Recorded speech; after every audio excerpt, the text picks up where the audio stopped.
Bonjour à tous. Aujourd'hui, le docteur Israelski il va faire une conférence sur le thème des principes fondamentaux de l'orthopédie pour les médecins de premier recours. C'est la deuxième partie de cette conférence. Et pour la première partie, vous pouvez regarder sur notre page YouTube si vous l'avez raté. You can get started. Okay, so good morning, everyone. Thank you for being here and for letting me be involved in your program. Just a quick comment. I just think that primary care orthopedics, and I said this last time, is very important because it allows to expand the treatment base for people with musculoskeletal injuries. Should I stop every segment so you could translate? Yes, I'm sorry, I was interrupted, and so I didn't hear all that you just said, unfortunately. Okay. So essentially, in Haiti, there is one orthopedic surgeon per over 100,000 population. And so with that ratio of doctor to patient, given that 80% of orthopedic basic conditions can be treated non-operatively, it just makes so much sense that orthopedics be included in the primary care curriculum, because that will improve the ratio of doctor to patient. Meaning if primary care doctors are doing some non-orthopedic surgical treatments, you will now have perhaps one doctor for every 1,000 or 10,000 people, not only one for every 100,000. And so many orthopedic conditions could be effectively treated by non-surgeons, which would allow quicker access to care. Thank you. En Haïti, il y a un chirurgien orthopédique pour 100 000 de population. Alors, et il y a beaucoup de problèmes orthopédiques qui pourraient être traités par des médecins de première ligne. Exemple, le médecin de famille ou bien... alors, si on enseigne si on ajoute au curriculum des connaissances en orthopédie, à ce moment-là, ça va nous donner accès peut-être un médecin pourrait traiter 1 000 à 10 000 personnes sans que le patient soit privé de soins, soit attendre très, très longtemps parce qu'il y a juste un chirurgien orthopédique par 100 000 personnes. Merci. So last time we spent the whole lecture talking about principles and traumatic type situations, just some basic definitions of the language of orthopedics. And this time we're going to cover these other topics, starting with degenerative conditions, osteoarthritis. Alors, la dernière fois, on a parlé surtout des principes et des définitions et des blessures, des traumatismes. Et cette fois-ci, on va passer aux maladies dégénératives des membres. So, and then we'll go on to these different other areas. We'll cover pathologic or inflammatory, things like tumors for pathologic conditions, rheumatoid arthritis, which we know is an autoimmune disease that can attack our joints. We'll look at infection and cellulitis all the way to abscess and osteo, which is infection of bone. A couple of congenital conditions you see here, and a couple of metabolic nutritional conditions, how to diagnose or common findings of these conditions. Bon,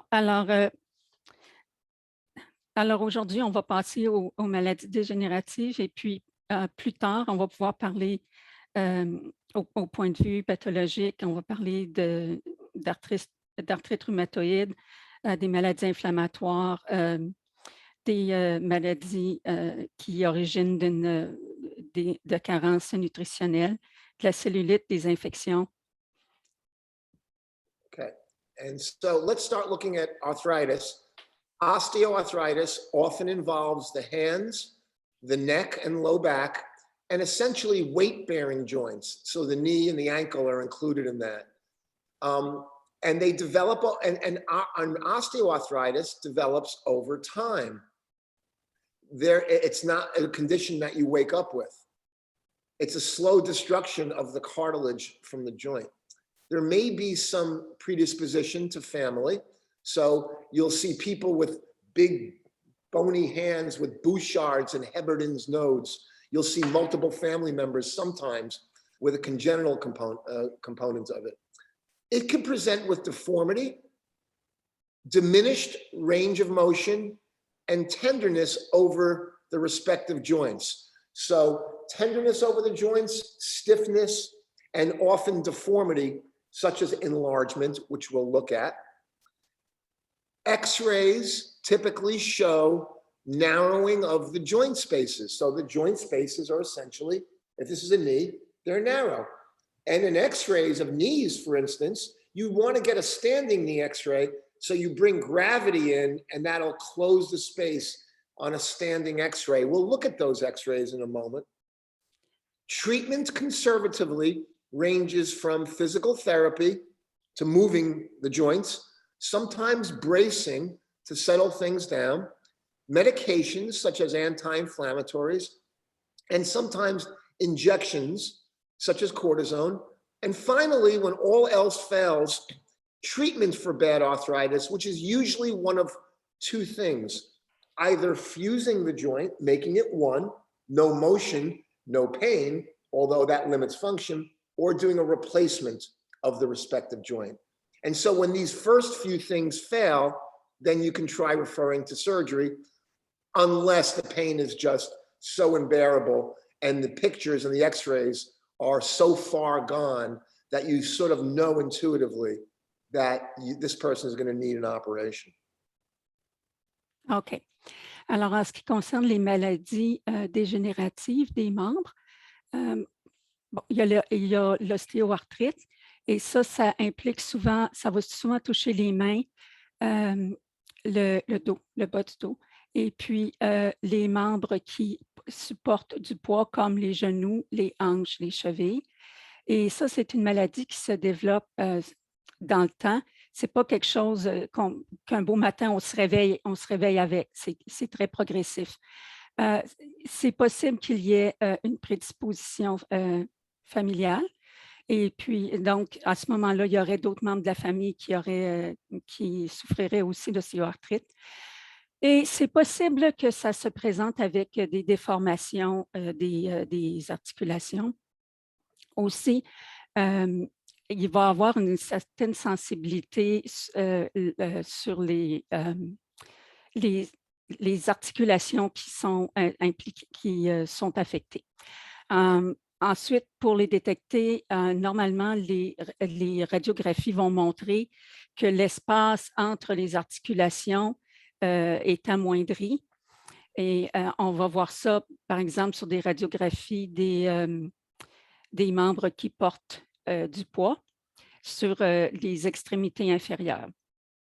Et ensuite, en ce qui concerne les traitements, ça passe de la physiothérapie. On peut aussi donner des attelles, des médicaments. On peut faire des injections, par exemple, des injections de cortisone. Et puis, ça peut aller jusqu'à la chirurgie. La chirurgie, ça peut être soit de faire une fusion, ce qui va beaucoup limiter les mouvements, mais la douleur va disparaître, ou bien on peut aussi tout simplement remplacer l'articulation. So again, we're going to look at the diagnosis, deformities. We'll concentrate on the hand, just as an example, Bouchard's and Heberden's nodes. We talked about them being tender. Now, this is very important principle. Osteoarthritis is not necessarily an arthritis that causes instability. Instability is where the joints are loose, the ligaments are affected. Whereas rheumatoid arthritis, we'll see pictures when the rheumatoid tissue attacks the ligaments around the joint, those joints become unstable. So osteoarthritis, I consider to be what we call dry arthritis. And the reason I say that is because rheumatoid arthritis is more of a swollen, wet arthritis in a sense, because there's collections of fluid and swollen tissue. So they're very different intuitively. They both destroy cartilage, but osteoarthritis is not primarily characterized by instability, whereas in rheumatoid arthritis, you'll see some pictures, the joints here are all unstable, and you'll see examples. Treatment, anti-inflammatories, occupational therapy, which is therapy for the hand, and also to get people to work. And then we talked about splinting. Usually when you splint a painful arthritic joint, you only want to splint it for a couple of days if there's no trauma, and then get things moving. So you settle it down, and then you could get going again. But you don't splint long term. Motion is important. Surgical, and then we talked about fusion or replacements.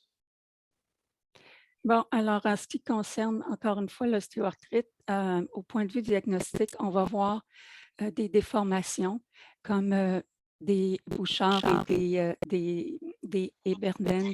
Ensuite, il va y avoir une sensibilité lorsqu'on va palper les articulations qui sont affectées. Et dans le cas de l'ostéoarthrite, les articulations ne sont pas habituellement caractérisées par de l'instabilité.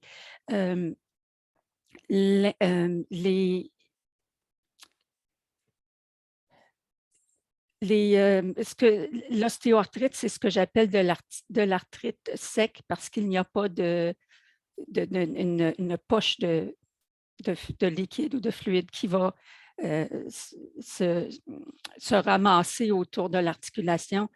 Et alors que dans le cas de l'arthrite rhumatoïde, il y a justement une accumulation de fluide autour de l'articulation. C'est comme ça que j'appelle ça. Et en ce qui concerne les traitements, on utilise des anti-inflammatoires non stéroïdiens. Et puis, on peut aussi poser des attelles, faire des injections, par exemple des injections de cortisone. Et en ce qui concerne, en ce qui concerne les attelles, on ne va pas poser une attelle pendant longtemps, c'est une question de quelques jours. En ce qui concerne le traitement chirurgical, comme on l'a dit il y a quelques minutes, soit on va procéder à une fusion de l'articulation ou on va la remplacer. Merci. So we're going to move along a little quicker. We have a lot of pictures now just for recognition. I think you've all seen this. This is also quite common on board exams. This is osteoarthritis. These areas of enlarged bone, and you can see the bone often will have osteophytes, which are little projections of bone on the side. And what that does is it makes the appearance of a swollen joint. But these aren't swollen, hot, pink joints. These are kind of swollen, as I say, dry, not red type joints. Unlike rheumatoid, which hits more these joints, we'll look at the metacarpal phalangeal joints. Osteoarthritis hits the PIP and the DIP joints. And the way I remember which is in English and also in Creole, B comes before H. So Bouchard's is the closer joint, B, and then Heberden's is the joint more far away. And again, these joints tend to be very, very stiff. Bon, on voit ici des illustrations de l'ostéoarthrite de la main. On voit que ça va causer, par exemple, on peut avoir des ostéophytes qui sont c'est que l'os va, des petites projections osseuses qui se produisent dans les articulations et ça donne l'apparence d'une articulation qui est enflée. Et puis, ce qu'on va voir, c'est quand on parle et ça s'appelle, sur l'image de gauche, les nodes de Eberden. Et ça se trouve un peu sur l'articulation qui est la plus éloignée de la main. Et alors que les Bouchards, eux, ce sont des croissances osseuses, mais ou bien des cystes gélatineux qui se trouve dans l'articulation du doigt qui se retrouve plus proche de la main. Alors, les bouchards sont proximales et les Eberdines sont distales. So the three things to remember for conservative care when you see an arthritic hand is therapy for range of motion. Sometimes they'll move it every morning in warm water. Anti-inflammatories like Motrin or Advil, as long as they don't have stomach ulcers, intermittently, and sometimes splinting, just in a nutshell. Bon, alors, le traitement pour l'ostéoarthrite de la main, ça va être de faire bouger la main. Par exemple, on peut les mettre dans de l'eau chaude le matin puis bouger les doigts. On va aussi utiliser des anti-inflammatoires non stéroïdiens et on peut parfois poser des attelles. Thank you. So now we're going to look at another arthritis that occurs in the hand very commonly. We'll look at the other parts in a little bit. So the first comment on this is called basal joint arthritis. Very common in women especially.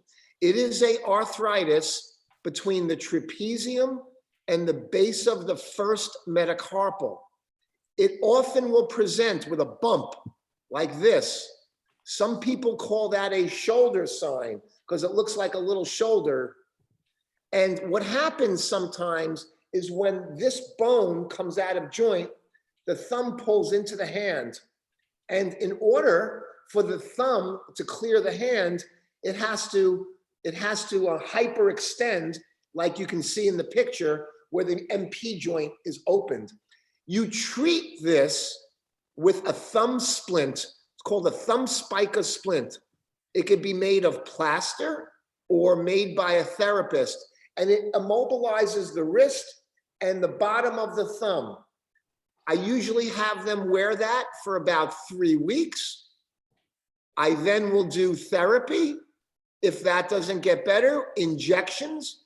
Those injections are done right at the base of that bump. You'll feel an indentation, and usually about 20 to 30 milligrams of cortisone, either Depomedrol or Kenalog, can be put into the joint. And sometimes when therapy and splinting and shots don't help, and by the way, these shots are a little more difficult to do. They may need to be done by an ortho person, but certainly the splinting therapy and anti-inflammatories, you should try before sending to a surgeon.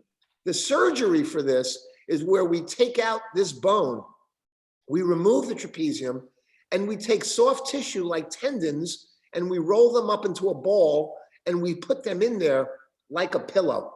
And that's that. When you see something this bad and none of these work, you should refer to a hand doctor. Bon. Alors, ici, on passe à l'arthrite de la base du pouce qui est assez fréquent chez les femmes. Ce que ça fait, c'est que ça fait, on voit sur l'illustration, une petite bosse à la base du pouce, et c'est ça qui cause des problèmes. Et la façon qu'on... Ben voyons. OK. Bon. Et alors, on va le... OK. I'm mixed up in... Yeah. Let's see.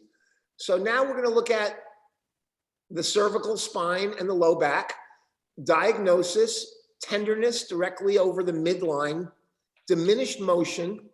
And when you see problems of reflexes in the upper extremity, you look at the brachioradialis, which is the reflex where you hit right at the radial styloid.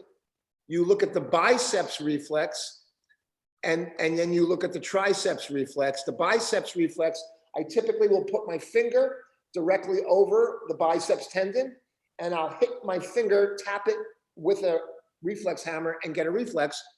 Brachioradialis is C6, biceps is C5 typically, and triceps is typically C7.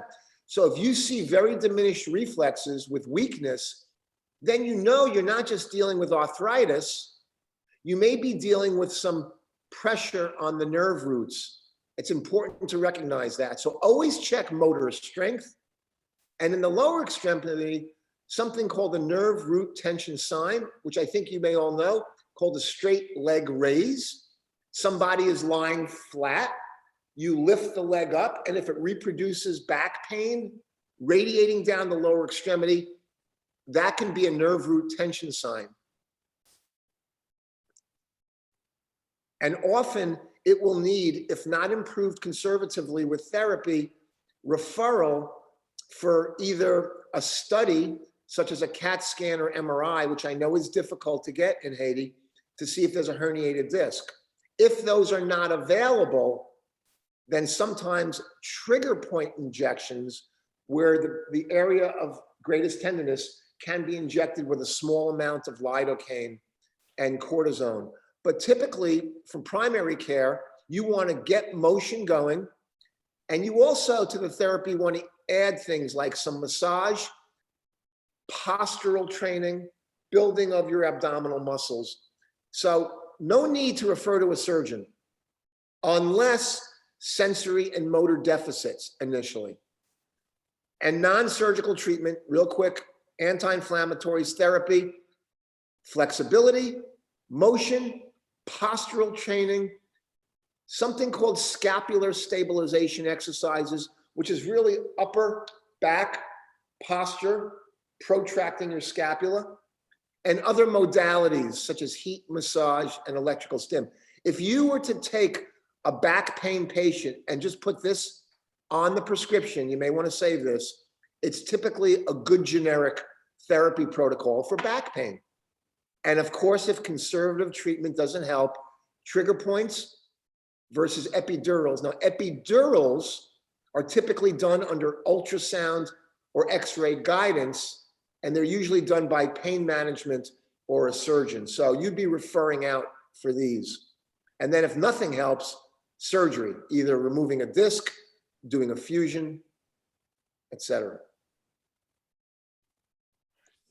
Bon, alors, en ce qui concerne l'ostéoarthrite, la colonne cervicale et du bas du dos, pour faire le diagnostic, on va repérer de la sensibilité, une diminution de l'amplitude du mouvement. On vérifie les réflexes et comme ceux-là des biceps, des triceps et la patella et des tendons d'Achille. Et on va vérifier la force motrice et on va aussi voir s'il y a des signes de tension à la base du nerf. Par exemple, si on demande au patient de soulever ses jambes, par exemple, quand on le fait coucher sur le dos puis on fait lever ses jambes, et si ça cause une douleur au bas du dos, on peut soupçonner qu'il y a une tension à la base des nerfs. Ensuite, ce n'est pas nécessaire d'envoyer votre patient voir un chirurgien, sauf s'il y a des déficits moteurs et sensoriels. Et le traitement non chirurgical, c'est encore une fois des anti-inflammatoires non stéroïdiens, de la physio, travailler la flexibilité, l'amplitude de mouvement,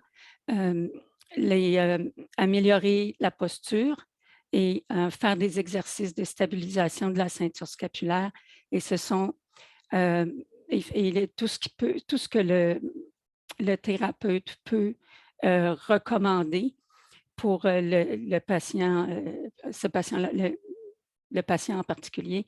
Et ça peut être l'application de chaleur, ça peut être des massages, une stimulation électrique avec des TENS. Et si ce traitement-là qui est conservateur ne fonctionne pas, à ce moment-là, on peut évaluer la possibilité de faire des injections péridurales. Et si ça empêche la personne, s'il n'y a pas d'amélioration, à ce moment-là, on va référer le patient en chirurgie. Merci. Sorry. So now we'll move a little quicker. These are just some pictures It's the best place to really look at the arthritis in the neck or low back. You should get always 3 views, AP, oblique to look at the facet joints and the foramina. The obliques show that better, and then a lateral. But the laterals are the best, I think, in primary care, because you're not going to be addressing, excuse me one second, let me just mute that. You're not going to be addressing radiculopathy, which is pressure of the nerves. You're going to be mostly addressing back pain and neck pain from the arthritis. So here you see your lateral cervical spine x-ray, C1, 2, 3, 4, 5, 6. So you would read this as C5, C6, and C6, C7, moderate to severe arthritic changes. You also see some changes in the bone. These are called not just spurs, some people call these anterior syndesmophytes. Remember, this is the front. You see the skull. These are the spinous processes. These are the bodies of the vertebra, and you can see this narrowing. You can also see these little cysts. Little cysts often will form beneath the end plates, and those are called subchondral cysts. There's also something called Schmorl's nodes, but I'm not going to get into that. But these are usually degenerative cysts. You don't see them up here, you see them here. And you also see that the edges are sclerotic. Remember, when you look at an x-ray, if you see a sclerotic white border, that usually speaks of chronicity.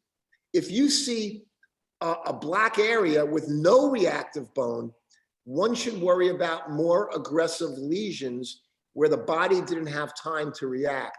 We're going to see that later when we look at tumors. So here's your typical lateral narrowing of a neck. And here's your typical, we know that this is L5, this is the sacrum. So this is going to be L4, L5, L3, L4, L2, L3. Literally the entire lumbar spine has arthritis. And you can see again some of these subchondral cysts beneath the bone. Bon. Alors, ce qu'on voit ici dans les illustrations, moi, lorsque on demande des radiographies, on vous demande d'avoir 3 expositions, dont une vue latérale et une vue oblique. La vue oblique va vous montrer la fosse foraminale. Et à mon avis, par contre, les latérales sont plus, disons, révélatrices. On voit ici, dans l'illustration de gauche, on voit les vertèbres lombaires et on peut voir qu'il y a que le disque devient beaucoup plus mince. Et puis, on voit aussi une petite excroissance de l'os. Et ça, c'est comme sur la surface avant des vertèbres. Et on peut voir aussi des petits kystes qui sont d'origine dégénérative et on peut en voir parfois, et ça, on peut voir des parties à ce moment-là qui sont de l'os qui sont sclérotiques. Merci.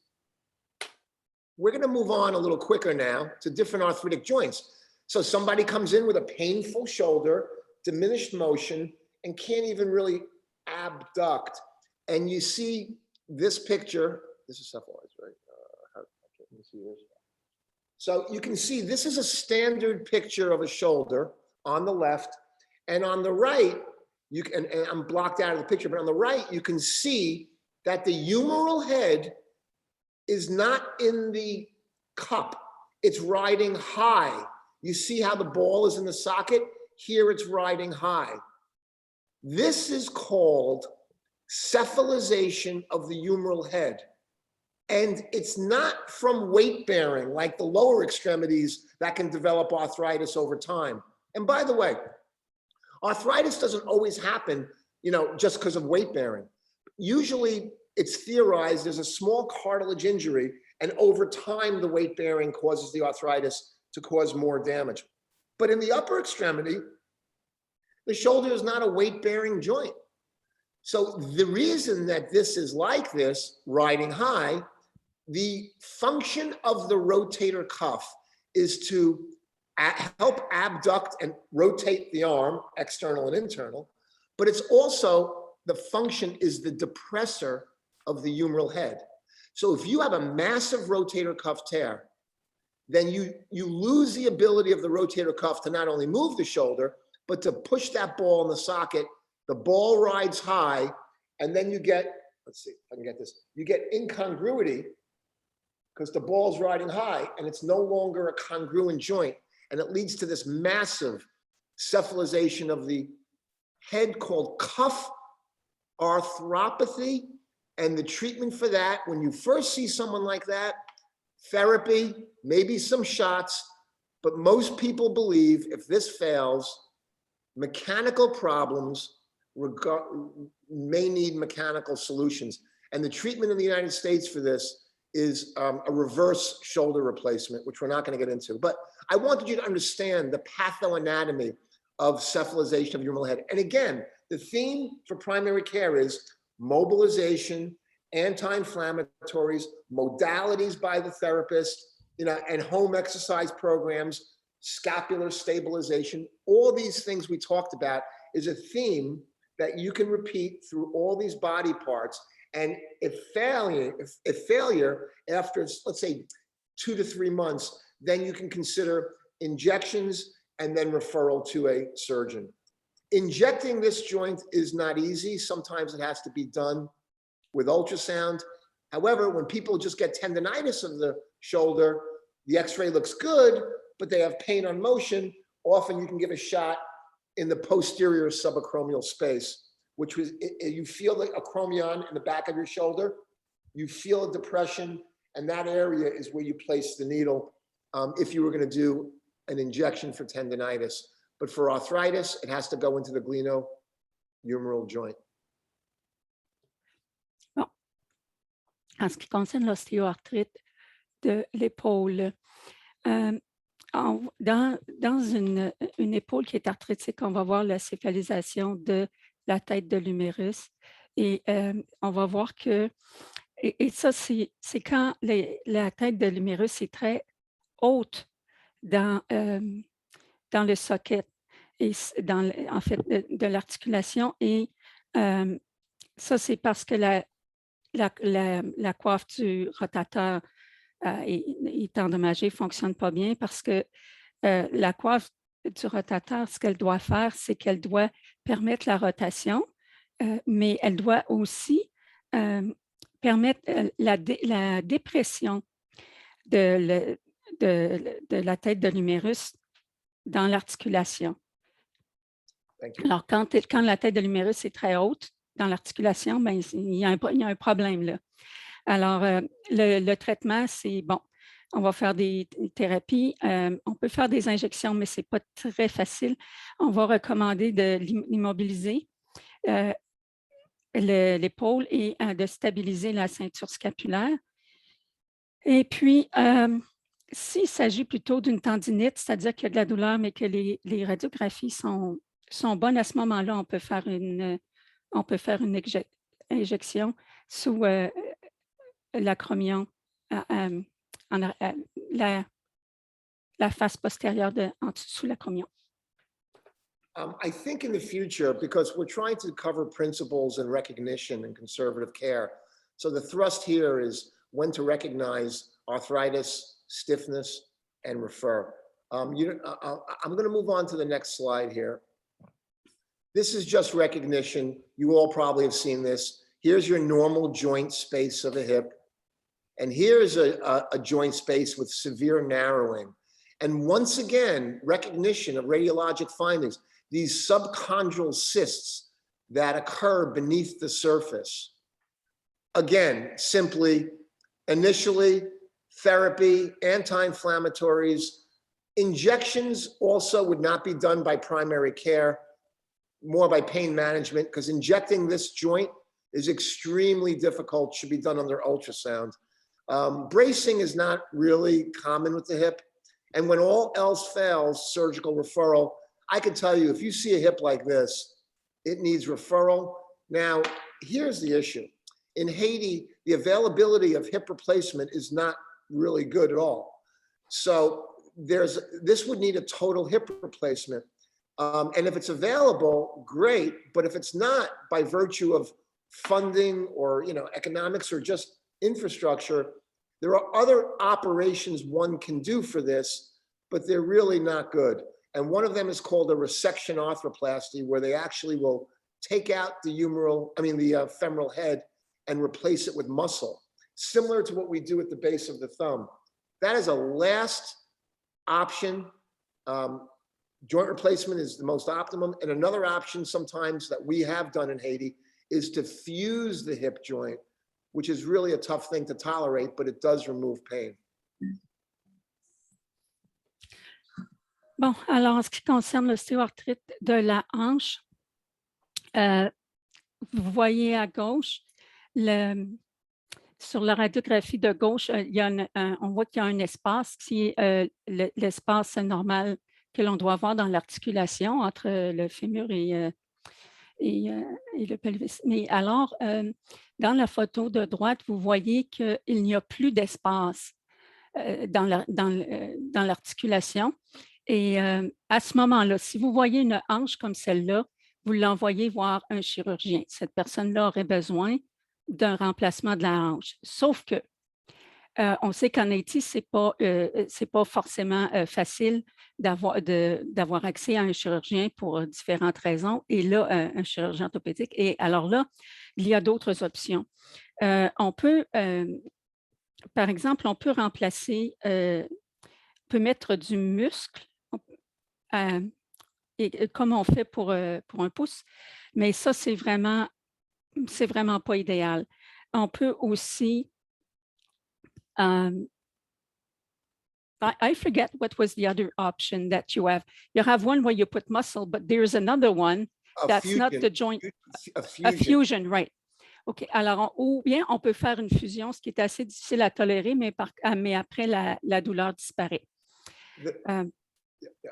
So it's very difficult. So one of the things that we've been trying to do is to try to bring more joint replacements to Haiti, but it's almost seems so unfair because those with funding can get it and those without, it's difficult. But I'm going to move on to the knee. Okay. May I just say what you've said? Yeah. Okay. Sure. Bon, alors, ce que nous essayons de faire, c'est d'amener plus de remplacement des articulations en Haïti parce que c'est vraiment injuste. Ceux qui ont de l'argent ont accès à les soins dont ils ont besoin dans des cas comme ça, quand ils ont besoin du remplacement d'une articulation, et les autres, non. Okay, merci. So I'm just going to start moving quickly in time. This is just recognition. Somebody comes to you with a swollen knee, but it's not hot, because a swollen knee with a joint like this could be rheumatoid, but that would be more swollen and warm, whereas osteoarthritis is not like that. But this would be an x-ray, really to bring up with the audience. Here's a standing knee x-ray where someone's actually standing. There are 3 compartments to the knee. There is the medial compartment. How do you know this is medial? Again, here's the fibula. The fibula is lateral, so you know this is medial. This is arthritis here, and can I see that? And on the lateral, and where's the lateral? There. And on this, which I can't see, it's covered by you guys, you can see that between the knee, the patella and the joint, it's very narrow compared to the normal one. So this is arthritis, this is normal, and this would be tricompartmental arthritis. 1 compartment, 2, and then this compartment, 3. This, if it had the same side view, would be bicompartmental, patellofemoral, medial joint, but the lateral joint is relatively spared. Just some nomenclature, same treatment, therapy, motion, anti-inflammatories, if not improved, cortisone injections, and last resort is joint replacement. There is also something called viscoelastic injections, which is like a liquid cartilage. It's a hyaluronic acid derivative it's like liquid cartilage. You inject it into the knee every week, and it could help to lubricate the joint, and some people believe may help with cartilage health. Sorry, doctor, could you do like shorter sentences so that Doris doesn't get lost? Yes, yes. Just so she can have it like correct information. No, I know. Should I start again or? No, I mean, Doris, are you okay? Well, I had to look up some words. So if you could do the medial, you know, the first X-ray, so that I get the. So let me this first X-ray is normal. You see a normal lateral joint space, medial joint space, and patellofemoral joint. This is really all we should say to the audience. And this is abnormal. You see complete destruction of the joint on the AP. This one involves both sides, medial and lateral. This one mostly medial. And then you see patellofemoral arthritis here. You got it, Doris? Yep. OK. Alors, quand on voit un genou enflé, mais qu'il n'y a pas de chaleur, à ce moment-là, c'est bon, de l'ostéoarthrite, ce n'est pas l'arthrite rhumatoïde. Et là, on voit à gauche, on voit une radiographie normale où on voit l'espace correct entre les articulations. Et alors, on voit le péroné, on voit la rotule et tout est correct là. Mais ensuite, à droite, on voit des radiographies où l'espace dans l'articulation est détruit. Il n'y a plus de cartilage et puis c'est pratiquement l'os sur l'os sans le coussinage du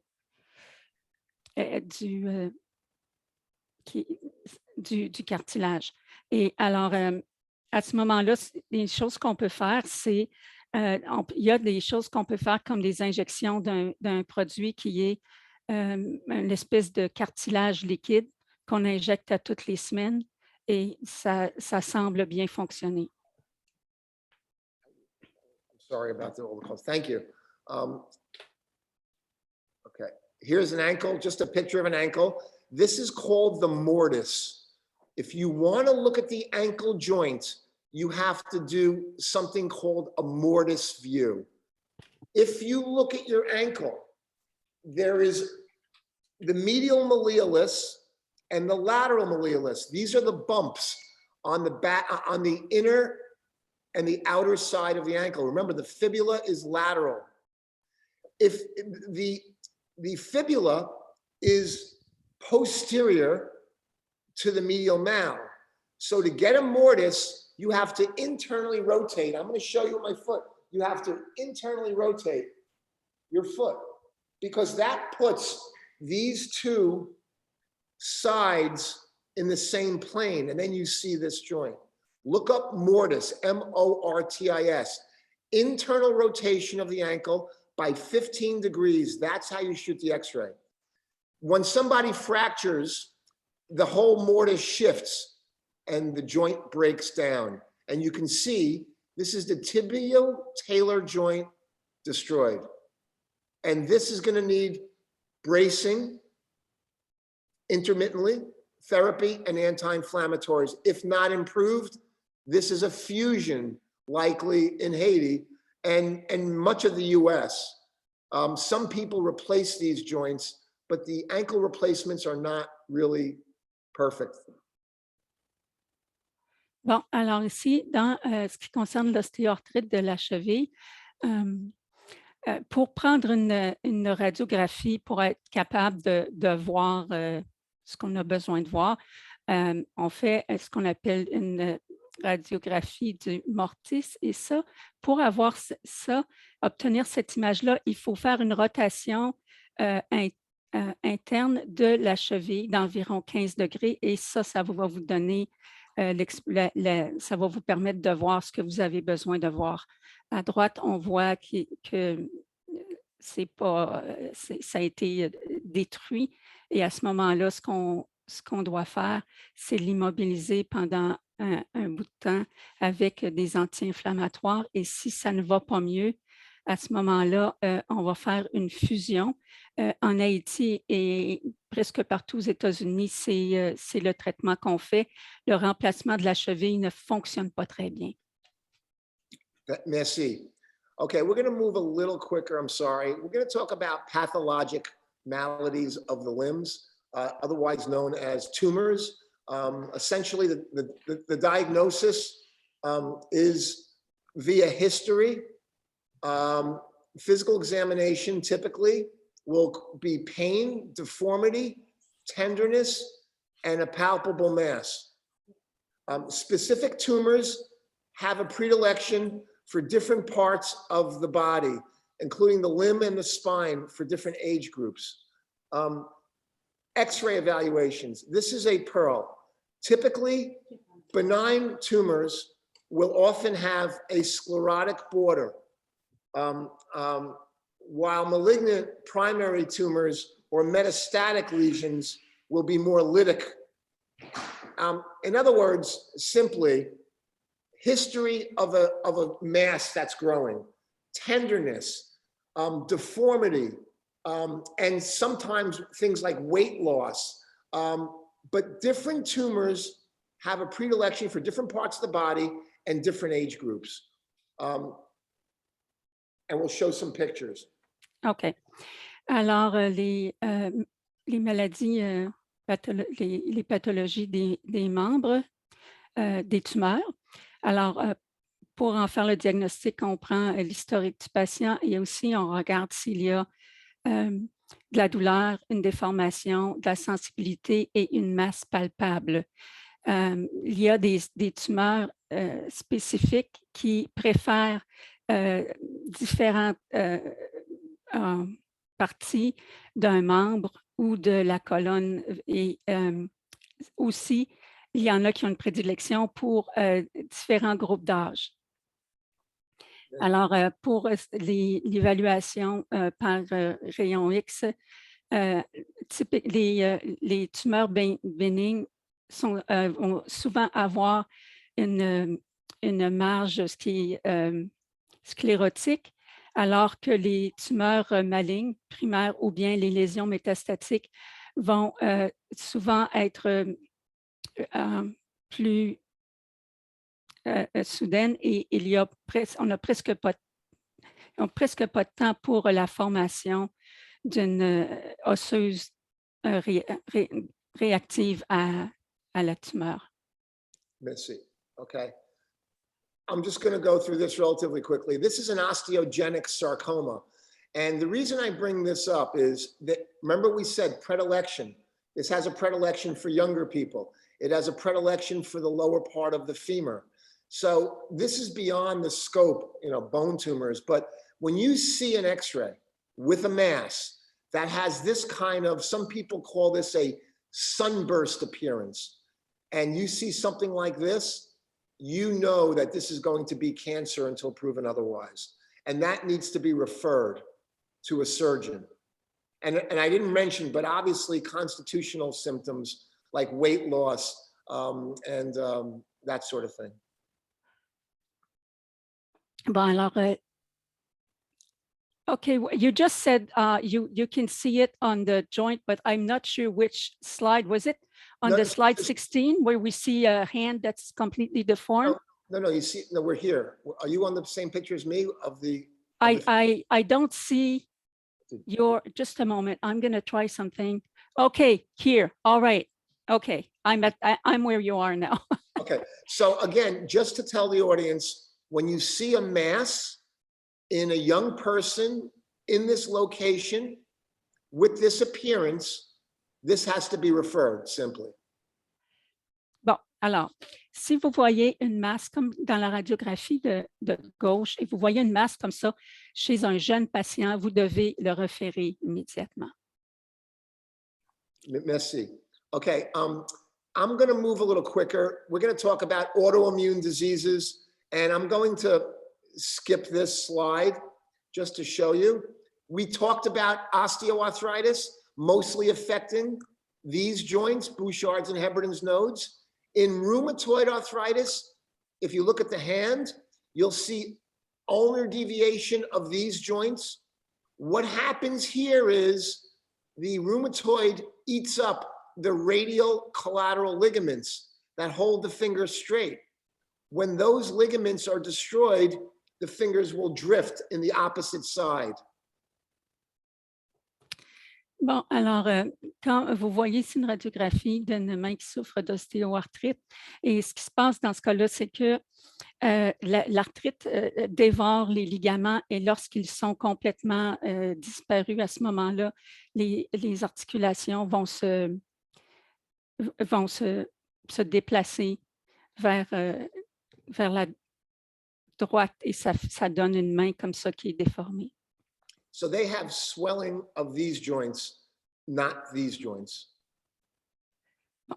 Alors, ils vont avoir de l'édème, mais les joints les articulations vont enfler, mais ce n'est pas ceux dans la main, c'est ceux dans les doigts.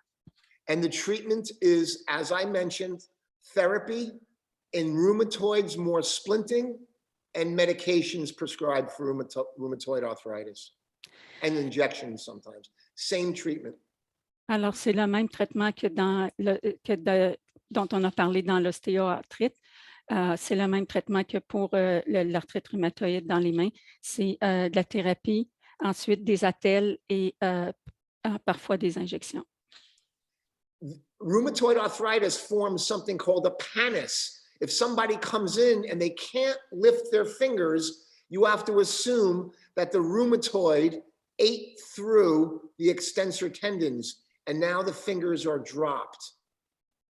That needs referral to a surgeon for tendon transfers, which we're not going to get into.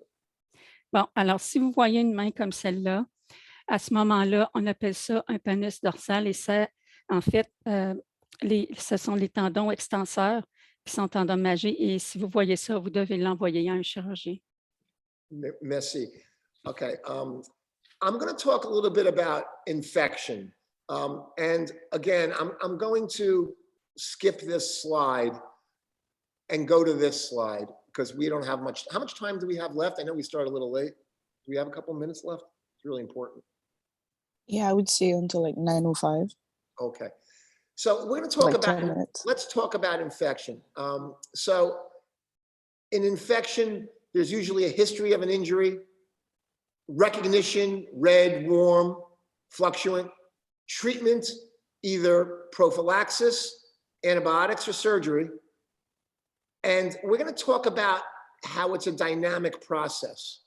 Simply, contamination leads to soft tissue infection, which is cellulitis. Treated. Then it goes to abscess, which becomes a surgical treatment, and then bone infection. And we'll look at the chart now after that. OK. Alors, en ce qui concerne les infections, passons au principe de base. Bon, alors on va prendre l'historique du patient, à savoir s'il y a eu une blessure ou s'il existe des comorbidités. Ensuite, on va regarder, voir il y a des rougeurs, de la chaleur et plus ou moins de fluctuation. Ensuite, on va passer au traitement qui va être un traitement prophylactique. On va donner des antibiotiques ou ça peut être, on peut passer à la chirurgie, mais il faut toujours avoir les instruments qui sont prêts à être utilisés en cas de besoin. Il faut les avoir à portée de la main. L'infection, c'est un processus dynamique. Ça commence par la contamination. Alors, à ce moment-là, on doit tout simplement nettoyer et couvrir. Ensuite, il peut y avoir une cellulite, c'est-à-dire une infection des tissus mous. Alors là, il faut avoir un traitement médicamenteux. Et ensuite, s'il y a un abcès à ce moment-là, ça va être un traitement chirurgical avec des médicaments. Et si ça s'est rendu à l'ostéomyélitis, à ce moment-là, on doit passer à la chirurgie plus des médicaments et il faut débrider et détruire le biofilm présent. Merci. So this is a very important chart, and I think it's very helpful. Oh boy. The first step in an infection flowchart is contamination of a wound. The simple act of cleaning and covering a wound will lead to a healed wound without infection and that's supposed to be a happy face, okay? I know it sounds simple, but it's important. If you have a contaminated, so cleaning and covering, a public health program would stop infection. If you don't clean and cover, you have improper intervention, you get cellulitis. That's red swollen. Antibiotics, elevation, warm soaks, resolves the infection, you get a happy face. If cellulitis is not treated with elevation, warm soaks that any primary care physician or clinician can do, then it can lead to an abscess. And now you get into surgical disease because no antibiotic is going to get to an abscess. You have to drain it. If it's a superficial abscess and you're seeing the pus under the skin, it's quite simple to lance that. You always should know your anatomy. And if you're not comfortable, surgeon, but many abscesses can be done by primary care. One of the keys is always incise longitudinally. So in an abscess, if you surgically intervene with incision and drainage, plus medical support, antibiotics and elevation, you resolve and you cure the abscess, and you still got a happy face. If you have an abscess improperly treated, in other words, you let it go, that pus is going to have to go somewhere. It's either going to break out of the skin, or it's going to destroy tissue, or it's going to go to the bone and cause an osteomyelitis, bone infection, and then devastating outcomes. With surgical intervention for bone infections, you have to destroy the biofilm, scrub it, debride it. Then you have to maintain stability, sometimes put apparatus to hold the osteomyelitis stable if it's eaten through the bone. And best scenario, you may get a possible functional loss, a serious face. If you don't intervene aggressively for bone infections, you will get permanent deformity, possible loss of limb, and that's what you call a sad face. This algorithmic approach, I believe primary care can take care of it really almost up to the osteomyelitis level with knowledge of anatomy. Bon, alors si ce tableau-là est très, très important, lorsqu'on voit une blessure qui est contaminée, si on commence tout simplement par la nettoyer et la recouvrir, ça ne fera pas d'infection, puis la blessure va guérir. Si on ne le fait pas, ça mène à la cellulite. Alors, avec la cellulite, il va falloir des antibiotiques et puis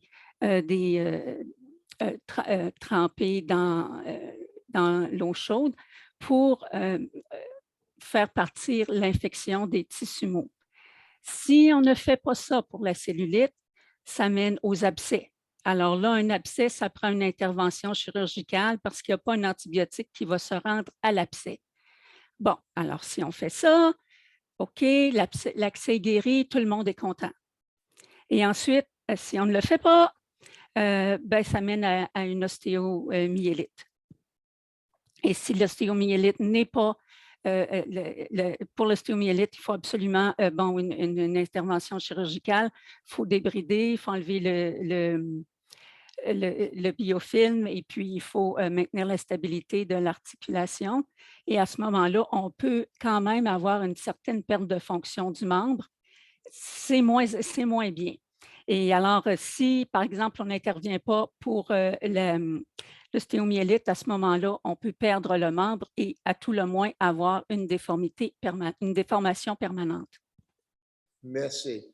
We're running out of time. These are just some, so a couple of things I wanted to mention. The rest of my talk was going to be on some congenital things and some hand findings that will represent other medical illnesses. And I think we're going to have to make that a separate talk of medical ailments and common hand problems, which I think you will see in the office. This picture just shows an abscess that opened up and drained. This shows cellulitis, which can be treated by primary care with elevation and warm soaks. However, if it turns into an abscess, and I'm not sure that would have to be IND'd. And this shows osteomyelitis. There's something called an involucrum, which is the body's response to infection by making sclerotic bone. and there is something called a sequestrum, which is where the bone is being eaten up. But this is just some pictures of your common infections. Bon, je pense que j'allais vous parler d'autres maladies et de problèmes congénitaux des membres, mais je pense qu'on va devoir faire une présentation séparée pour ces sujets-là. Ici, vous avez juste quelques photos d'infection des membres. On voit à gauche, on voit une cellulite, et ça en gardant le membre élevé et avec de la chaleur, comme les tremper avec de l'eau chaude, ça devrait régler le problème. Mais si ça se transforme en abscisse qu'on voit au milieu, à ce moment-là, il faut faire une incision et drainer l'abcès. Et on voit à la toute fin, dans les cas d'ostéomyélite, on voit comment les os sont affectés, comment l'os réagit à l'infection. Okay, so I didn't mention medical treatment. We should be talking about antibiotics. When it comes to treating cellulitis, obviously you're not getting a culture. You should not incise a cellulitis because it's not a pocket of pus. And these are typically treated for Staph aureus and strep.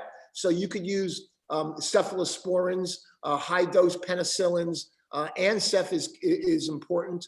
Abscesses will be based on culture and sensitivity. But once you do your culture, then you can empirically start on penicillin-based or cephalosporin antibiotics. For osteomyelitis, also most common is staph. In patients with sickle cell anemia, beware of salmonella and treat with antibiotics accordingly. And I just wanted to make one final comment because we're at the end of this. I would like, if it would be possible, to give a talk on injections in the office for common orthopedic maladies. I could do one lecture on how to inject things in the hand for tendonitis or trigger fingers, in the knee, how to inject, the shoulder and the elbow. I think that would be very helpful to maybe over the next couple of months put together a lecture just on joint injections and tendon injections. And I think that might be helpful. I would also, if you think it would be helpful, like to give a talk on common hand problems seen by the primary care doctor. That is my specialty. And I'm sorry we didn't finish. We had stuff on congenital abnormalities. Sorry. Doris still has to translate the last part before you. Okay. Doris, you got it? OK, alors si vous avez à traiter une cellulite, vous ne faites pas d'incision parce qu'il n'y a pas comme une poche de pus dans ça, là. Alors, on ne fait pas d'incision, mais on va traiter avec des antibiotiques. Ça peut être des cyclosporines ou de la pénicilline, entre autres. S'il y a un abcès, il faut faire une culture et puis une fois qu'on a les résultats de la culture, vous pouvez choisir l'antibiotique approprié. Et dans les cas d'ostéomyélite, on peut aussi traiter avec des antibiotiques, mais il faut quand même aussi prendre en considération si le patient souffre d'anémie falciforme, s'il y a aussi présence de salmonellose. Maybe you want to translate the part about the future lectures, just to have. OK.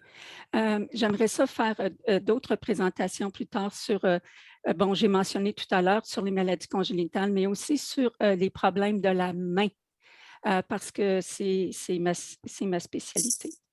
Aussi des injections. Oui. Et puis aussi, j'aimerais aussi vous parler des injections, des traitements par injection qui peuvent être faits dans le bureau du médecin de première ligne. So doctors, you have one last thing you want to say? Yes. So again, this was the last of the slides on congenital abnormalities. Do I have another minute? Or should we just finish it? I mean, listen, if you can wrap this up in like 1 minute, sure. I will. But because what I'm going to do is just talk about these two slides, and I'm going to do the hand findings in another lecture, how hand findings represent medical diseases. but this is a quick overview of just a couple of congenital things you may see. Scoliosis is a lateral curvature of the back. That's usually treated in adolescence. If the curve is under 30 degrees, it could be, if it's under 20 degrees, it could be watched. That's a special x-ray. If it's 30 degrees, 20 to 30 degrees, it could be braced. And over 40 degrees is usually surgery. Blount's disease is a genu varum. Remember we talked about the knee and the word varus? But this deformity is coming from the medial growth plates. And that is to be contrasted with rickets, which is vitamin D deficiency, where the whole limb is in varus. The femur and the tibia is involved in rickets for genu varum. And in Blount's, it's just the tibia part.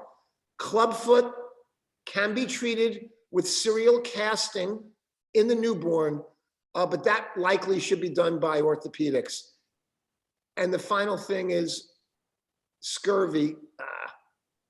Scurvy presents with something called Erlenmeyer-Flask deformities, also varus. So varus knees in nutritional deformity, nutritional deficiencies can be from scurvy, vitamin C deficiency.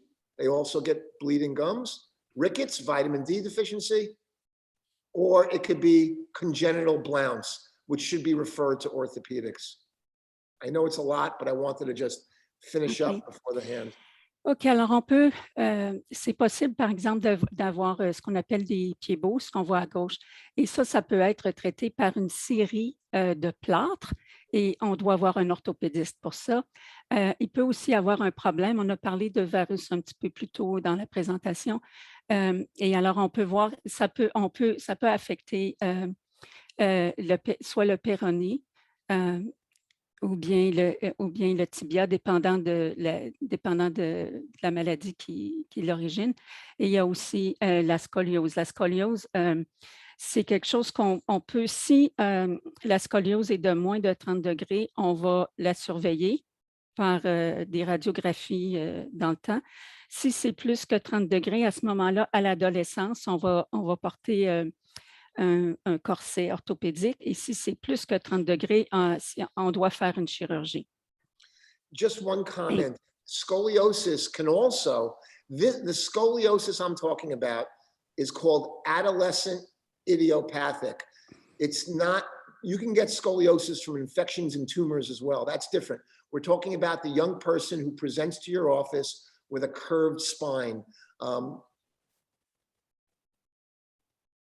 Bon, la scoliose dont il est question ici, c'est la scoliose idiopathique. Ce n'est pas une scoliose qui est, c'est présent chez des jeunes personnes. Il ne s'agit pas de la scoliose qu'on peut acquérir par infection. Okay, and I thank you very much. I know it's a lot. Thank you so much. So I'll email you so we can maybe schedule the future lectures that you mentioned. It would be great having you again. Thank you. All right, thank you so much, Doris. Oh, you're welcome. Merci à tous.